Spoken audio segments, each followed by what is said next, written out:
dan pembicaraan tentang cawapres, kita sudah sepakat bahwa kita akan terus berdiskusi musyawarah untuk mencari calon yang terbaik yang bisa diterima oleh keempat partai ini. Ya, bahwa setelah bergabung tentunya kita akan menganggap bahwa semua partai yang sekarang dalam koalisi politik ini, kerjasama politik ini adalah sahabat, saudara yang satu bagian, satu tim. Kita akan selesaikan masalah itu sebagai satu tim. Yaitu pernyataan dari Prabowo Subianto. Sekarang saya sudah tersambung dengan dua perwakilan partai politik. Dari PAN ada Bang Yandri, dari Gerindra ada Bang Ariza. Sekarang saya mau sapa, selamat malam Bapak-Bapak. Assalamualaikum. Waalaikumsalam. Selamat malam Mbak Caca. Ya, kabar baik. Yandri, Mas Aceh. Saya mau tanya kepada PAN dulu Bang Yandri. Bang Yandri, sempat tadi mengatakan masyarakat berpikir PAN trauma untuk dukung Pak Prabowo karena 2 kali kalah. Kenapa untuk 2024 kemudian menerapat lagi pada Pak Prabowo? Apa yang menjadi alasan keputusan ini, Bang Yandri? Ya memang 5 bulan terakhir ini PAN itu kan di antara 2 pasangan calon, ya, apakah Pak Prabowo atau Pak Ganjar.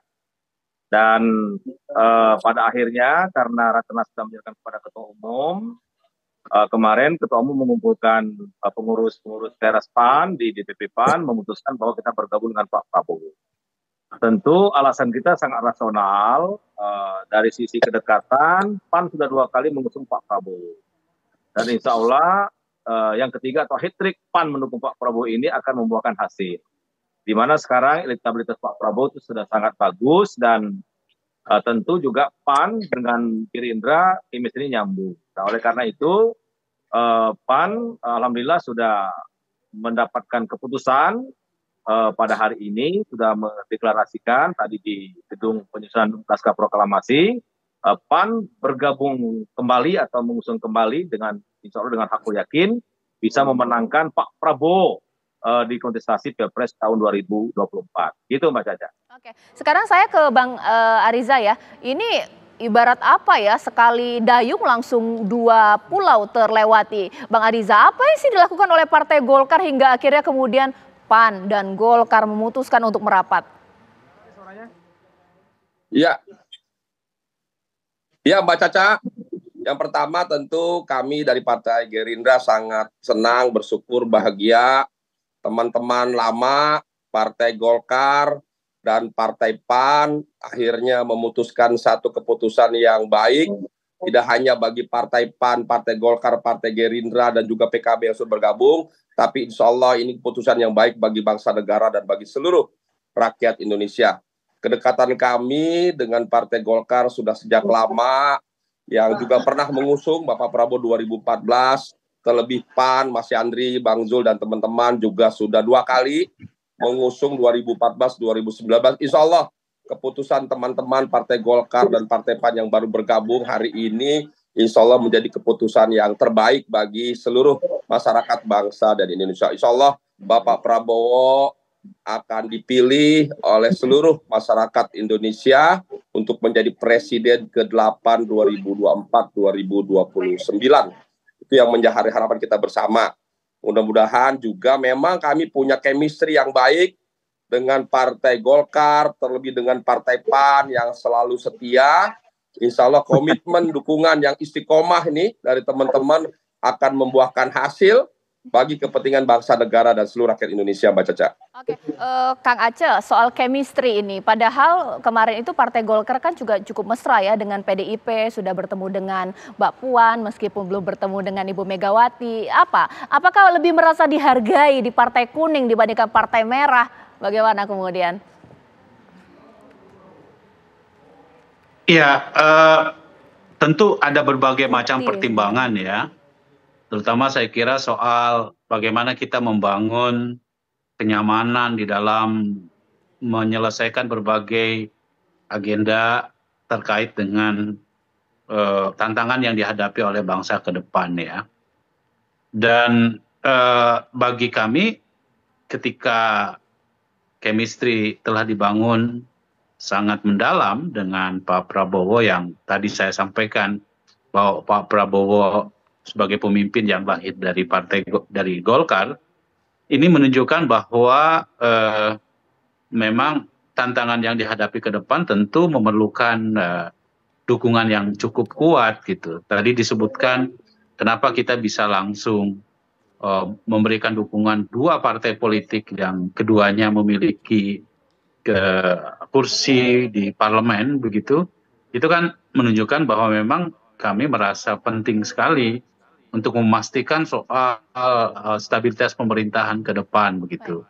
Dan yang penting juga bahwa kami mempertimbangkan berbagai masukan-masukan juga secara internal di tubuh Partai Golkar ya.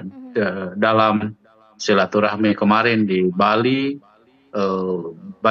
cukup banyak dukungan untuk mendorong bagaimana memastikan agar kita bisa berkoalisi bersama dengan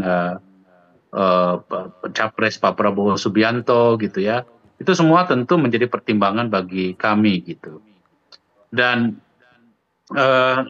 tentu dari apa yang disepakati dari kerjasama ini, saya kira memang masih banyak hal yang perlu didiskusikan ya, terutama bagaimana kita bisa membangun satu pola kerjasama dari semua kekuatan partai politik. Tadi Pak Prabowo juga menyampaikan ya bahwa koalisi ini tentu masih terbuka bagi siapapun partai politik yang ingin bergabung. Ini menunjukkan bahwa memang kita ingin bahwa persatuan salah satu asas di dalam pemerintahan kita ke depan begitu ya. Sehingga menghadapi tantangan yang dihadapi oleh bangsa ini pasca pandemi, pemanfaatan secara maksimal bonus demografi, hingga bagaimana kita memastikan agar Indonesia menjadi kekuatan ekonomi high income country, itu betul-betul bisa diwujudkan dari adanya momentum 10 tahun ke depan yang sangat menentukan bagi majunya bangsa kita begitu. Baik, Kang Aceh. Ditahan dulu, mungkin Mas Nyarwi boleh ditanggapi, ternyata partai pemenang pun tidak menjadi magnet partai untuk berkoalisi. Apakah ini sosok Pak Prabowo juga cukup kuat merangkul dua partai ini, baik PAN maupun juga Golkar? Saya kira itu variabel sangat menentukan ya, Caca ya, karena di banyak diskusi soal capres, cawapres dan koalisi, itu salah satu hal yang paling menonjol itu kan elektabilitas capres. Ya, dan kita tahu di banyak data survei ya, elektabilitas Pak Prabowo itu kan mengalami kenaikan ya. Ada yang mengatakan 36, bahkan ada yang menyebutkan 40-an seperti itu, dan itu menjadi daya tarik tersendiri ya bagi partai-partai. Saya kira dua partai ini, Golkar dan PAN, untuk bergabung. Nah, ini juga saya lihat begini Caca, ini ada yang menarik ya. Keberhasilan Pak Prabowo dalam menjelang Pilpres ini saya kira sudah melangkah satu tahap ya. Satu tahap. Kalau orang kan seringkali membicarakan atau membahasnya itu mendiskusikan elektabilitas atau peluang elektabilitas capres. Nah, ini dukungan koalisi juga harus kita hitung Caca. Kalau kemarin itu kan PKB ya bersama Gerindra ya kan, kalau dihitung kursi parlemen itu kan sekitar 23% ya dari total parlemen. Ini dengan PAN dan Golkar itu langsung melonjak kira-kira 46% ini dukungan blok kursi parlemen, dalam arti parliamentary sudah lewat ya. Tetapi begini, paling nggak lebih confident menurut saya ya dengan dukungan partai besar. Apalagi tadi misalnya ditekankan Pak Erlangga ya, saya baca sekilas juga, saya lihat itu aspek kekaryaan.